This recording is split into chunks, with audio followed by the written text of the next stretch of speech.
तुमको किसी ने सिखाया नहीं कि जब तक घर का मुखिया खाना ना खाए किसी को भी खाना अलाउड नहीं है।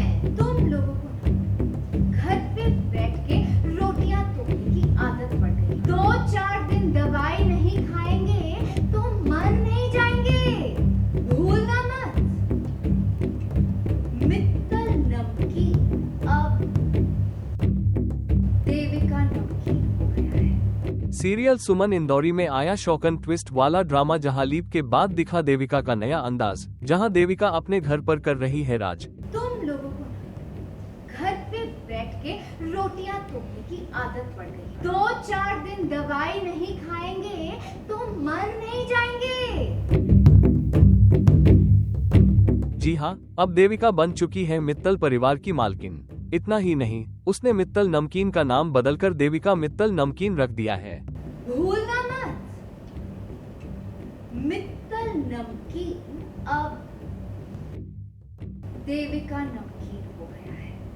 इसी के साथ ही सीरियल की कहानी में आया ट्विस्ट, जब देविका अपने घर वालों पर अत्याचार करती नजर आ रही है। जी हाँ, खाने के टेबल पर कैसे देविका घर वालों को डांटते हुए ताने मार रही है और अपना पावर दिखा रही है। इस दौरान घर वाले डरे सहमे हुए नजर आ रहे हैं। आपके बेटे गुरु ने नाश्ता किया या नहीं? रेवा ने नाश्ता किया नहीं? फिर आप लोगों ने नाश्ता कैसे किया? किसी ने आपको सिखाया नहीं कि जब तक इस घर का मुखिया खाना ना खाए किसी को भी खाना अलाउड नहीं।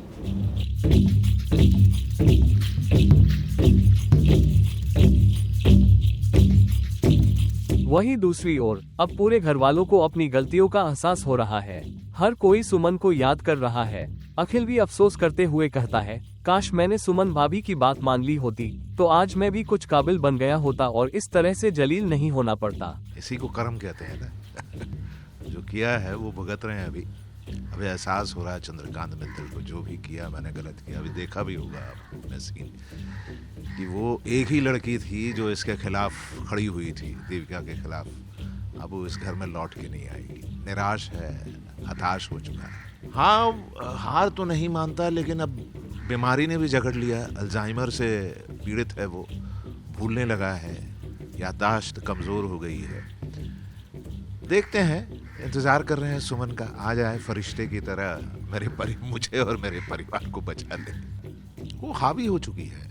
घर वर, दुकान वुकान, बिजनेस सब अपने नाम पे कर लिया है और बहुत पावरफुल है। उसके पिताजी भी बहुत पावरफुल हैं, पॉलिटिकली बहुत कनेक्टेड हैं। तो यस, हम एक तरह से नौकर ही बन गए हैं इस घर में।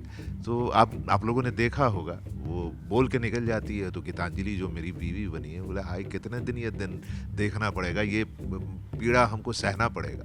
तब मैं बोलता हूँ ना कि यार वो थी, वो आ जाती तो आज शायद हम यहाँ नहीं रहते। देखिए, एज एन एक्टर बहुत शेड्स हैं। वो दबंग था, ब्रैश था, किसी से डरता नहीं था, आवाज़ एकदम पंचम सुर पे।